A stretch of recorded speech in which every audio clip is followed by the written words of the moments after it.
Hey guys, my name is Shai and this is Evermind Astro.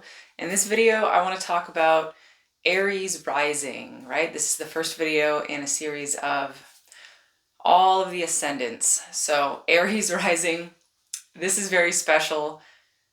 I actually feel that Aries rising might be less common than the other ones. Of course, I don't know if that's a fact. I mean, I guess you could look at you could do a survey and really actually find that out statistically, right? But I find that I meet very few Aries rising people. And honestly, it wouldn't really surprise me if there were somehow mysteriously fewer of these people because Aries rising is special, right? It is special. It's different than all the other ones because that means that your alignment with your houses, it's like you have Aries in the first house, and then you have Taurus in the second house, and Gemini in the third house, right? And of course, Aries rules the first house, Taurus rules the second house, Gemini rules the third house, and so on and so forth. It means that your entire chart, of course, it depends a little bit, on what house system you're using and what degree in Aries your ascendant is at. Like if you're at the very final degrees of Aries, it's going to be a little bit different, maybe a little bit off. Not that there's anything wrong with that, but for a lot of people it will nicely match up through their whole thing. So it gives Aries rising people, they have this whole frequency of just, I don't know, it's almost like this extra little bit of alignment. It's like everything kind of matches, everything kind of makes more sense. There's this like it is what it is kind of feeling to it because the whole zodiac, right? Because the ascendant is not just your like rising sign, right? It's actually sets up the house placements for the entire rest of your chart. So it's a really big deal, right? Because it governs the rest of your chart and decides what house your sun is going to be in and what house your moon is going to be in and all of that. So it makes a big difference. Shifting your rising sign basically changes everything, right? It changes everything. So your rising sign is a big deal. And with Aries rising, it's almost like that's the way it's supposed to be. That's the way it's supposed to be. So something a little bit special about Aries rising. And a lot of people say that with Aries rising, like this is some kind of like traditional wisdom that I read a lot, is that Aries rising people have basically completed a big long soul cycle and this is their kind of new beginning, right? Their new beginning. So let me actually describe for a second my interpretation of like what the ascendant or your rising sign actually is. There's a little bit of a trend in some astrological circles to kind of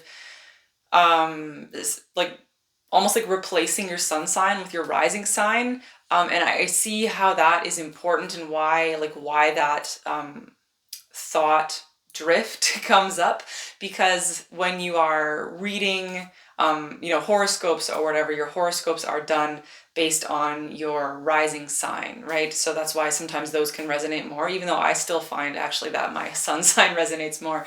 But I would actually say that I don't really see the rising sign, for me personally, I don't see it as a replacement for your sun sign. It's still incredibly important, right? But it's not a replacement for your sun sign, right? And it's not the same thing as your sun sign.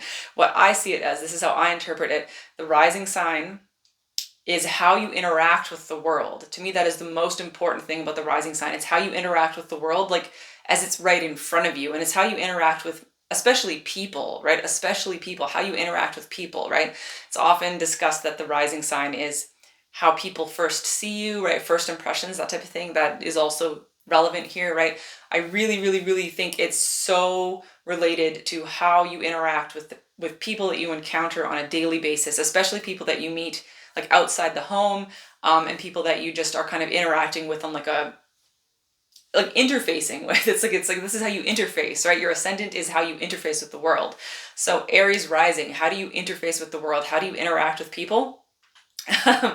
So yes, with Aries rising, there could be, aggression, there could be impulsiveness, there could be like very blunt speech, there could be like even wanting to argue or wanting to fight, right? Aries, whenever Aries is involved, you could be like very athletic or wanting to do like something like boxing or MMA or something, some kind of sport where you actually get to like really combat with someone, right? That's like a very stereotypical thing. But this whole thing about Aries being Like Aries, if we're thinking Aries, the god of war, right? So this whole thing of Aries being this warrior energy and related to war and aggression and even violence. And that is all true, right? That is all absolutely true. That is 100% part of the Aries energy. The thing is, that is not the complete picture of Aries energy. If you wanted to divide it up this way, you could say that that bit about Aries being warlike, that is the masculine Aries. And then, well, what about the feminine Aries? Because I know it's easy, we can look at the zodiac signs and say, well, that one's masculine and that one's feminine. But if you dig a little deeper, you find that every single sign, just like every single human, every single one has masculine and feminine energy. And then also non-gendered energy as well. It's all in there. So what about the rest of Aries energy?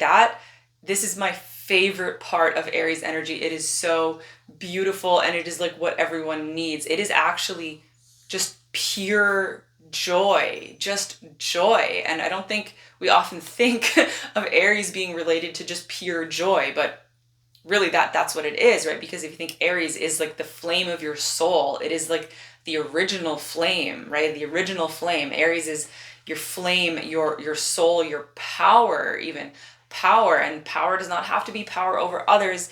Power can also just be the power of your consciousness, the power of your own light, the power of your soul, power in terms of energy, right? It doesn't mean it's power over anybody else, it's just power. So with Aries rising, right, you can find that you interact with others actually by being authentic, by being the flame, by showing other people your soul, right? There can be a very beautiful degree of authenticity with Aries rising. And yeah, like an Aries rising person could very easily say an Aries rising person could be out, I don't know, at a party or something, or at maybe even at like a business meeting, and they might find themselves being a little socially inappropriate because they're just expressing their emotions, or because they're being very excited, or they're being kind of impulsive, or they're being, not really following social conventions, and they're just kind of, being themselves, right? And that can sometimes not go over very well in terms of following social norms. But, an Aries rising person could very easily say, I'm not going to water myself down just because you can't handle it. That's the kind of thing Aries rising would say, right? I'm not going to water myself down just because you can't handle it. Because Aries rising, you understand the value of interacting with authenticity, right? And you understand this like deeply, deeply, deeply, very, very innately, right? On a way that other people, you might actually be shocked and surprised to learn that other people don't understand this, and other people aren't born with this innate knowing of how important it is to interact with authenticity, right? You understand the value of that. And you're not really afraid to make waves, especially in some kind of social thing, right? Where you could kind of go, yeah, well, sure, I could follow the social norms, but I think we will all benefit if I actually mix things up a little bit. If I actually just be myself and bring a little bit of, even if it's a little chaotic, right? If you bring a little chaos to the situation, you understand that there is actually value to that, right? And you're right? You're very, very much right. Even if you end up upsetting somebody else, even if you end up embarrassing yourself or being too much for someone, right? Aries rising, you guys might often feel that you are too much for people, especially if you happen to have like other stuff going on in your chart, right? If you have like Libra energy, Aquarius energy, water energy, so many things. There's not a lot of energies that are really like nicely compatible with Aries. I would say energy that is very, very, very compatible with Aries would be Gemini and Scorpio, right? Those energies will jive really, really well with Aries. But a lot of the other ones that care a lot about norms and structures and etiquette and how things are supposed to be, you're going to kind of butt up against them because you're here to be free, right? You are here to be free. You're here to interact with the world in a very, very free way, right? And you might find that people tell you to act your age, right? Especially as you get older and older. People telling you like act your age, like you're acting like a 5-year-old, or you're acting like a 16-year-old even with your 50, right? I would say, well, don't act your age, because what is your age? That's just like the age of your body. Who cares about that, right? Because Aries is also some people say the inner child. Yes, I tend to think of it more as like the inner youth. The inner youth. I feel that Aries energy, like when I think of it, I think more of myself as a teenager, or you know that feeling when you're 19. I know maybe not everybody experienced this, but I mean, and some of you might be younger than 19 watching this, but it's pretty common. I know I experienced this when I was 19. I just had this feeling of like, I can conquer the world, right? That stereotypical 19-year-old, I can conquer the world. Nothing can stop me. I am the flame, I am the fire, and I can just do anything. And who's gonna stop me? What's gonna stop me, right? I can just do whatever I want. That really wonderful feeling that, you know, the world squashes that pretty quickly once you get into your 20s, right? But when you're 19, like 18, 19, you feel like you can conquer the world. Aries rising, whenever you guys are interacting with your Aries energy, of course, you know, depending on your sun sign and your moon sign and the rest of your chart, you're not always in your rising energy. That's an important thing about the ascendant, right? Is you're not always in it. Like if you're sitting at home, you're probably more in your moon sign. If you're just kind of out in the world being normal and like nothing's really happening, right? You're probably more in your sun sign. But when you're like meeting people, interacting with people, especially if they're like social context, right? Meeting people in a social situation, that's when you're really in your rising energy. And that's when you're going to be this feeling of like, I can do anything, right? I can do anything. I can conquer the world. So I would say you guys really allow yourselves to flow into that, right? Other people will try to douse your flame. Other people will try to hold you back and hold you down, right? But you want to be leaning into that as you interact with the world and go, okay, I'm Aries rising. It's not necessarily for me to care all the time about social conventions. Of course, there is something to be said about like pragmatism, right? And I'm sure Aries rising, you guys will learn through hard experience that sometimes it is in your best interests to kind of just put a shade over your fire for just a second, right? Just out of pure pragmatism to just make your own life easier. Of course, you never have to do this and you don't have to let someone to tell you to do this, but you might learn this. This is what your life will teach you, is you will learn that sometimes it's simply easier. It's simply to just make your life easier to just follow those social conventions or to tone yourself down just for a second. Not that you have to, I'm not telling you to do that. I'm just describing a lesson that many Aries rising people will learn as they constantly bump up against the world, right? So yeah, you know, at some point you might realize when you're at a funeral, you know, you should just shut up and look depressed, right? Or if you're at a job interview, right, you have to follow the etiquette in order to get the job. But even that, even at a job interview and even at a funeral, right, you might find that if you could crack a joke at a funeral, you might get people smiling, or if you could say something and you might get people crying, and at a funeral, maybe that's something good for people to do, right? Good for them to cry. Or at the job interview, if you allow yourself to really be a little quirky, be a little out there, that might be the thing that impresses your boss so much that you get the job. So I think for you guys, your big lesson as you move through life is knowing when, like how to modulate your Aries energy, when to use it, when to hold it back just for half of a second, right? And when to just let it out anyway, right? And that's going to be a completely personal thing for every single one of you.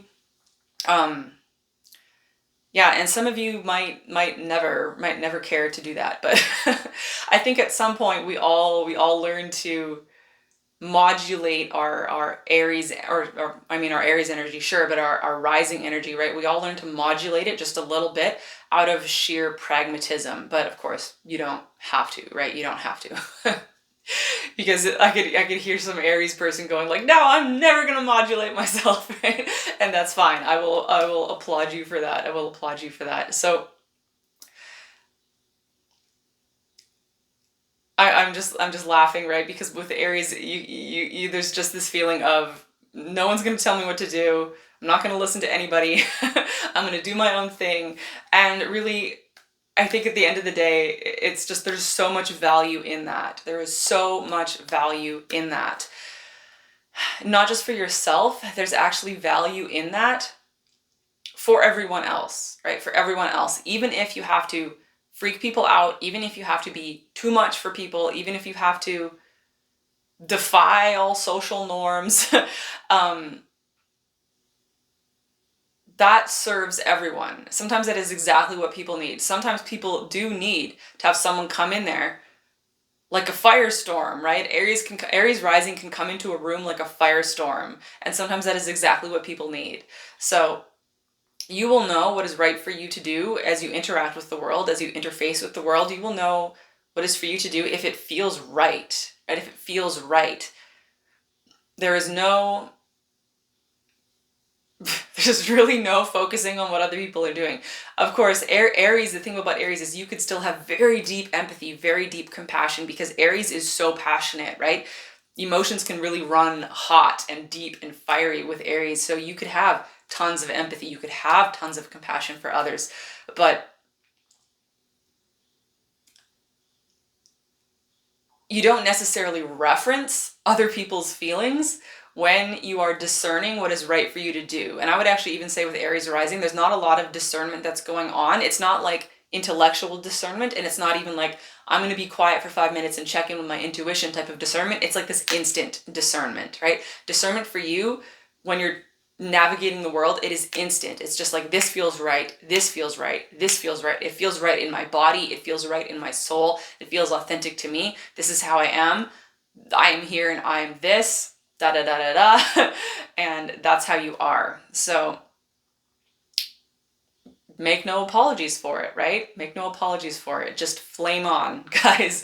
Flame on with my Aries rising. So that is, I think, what I have to say for you guys.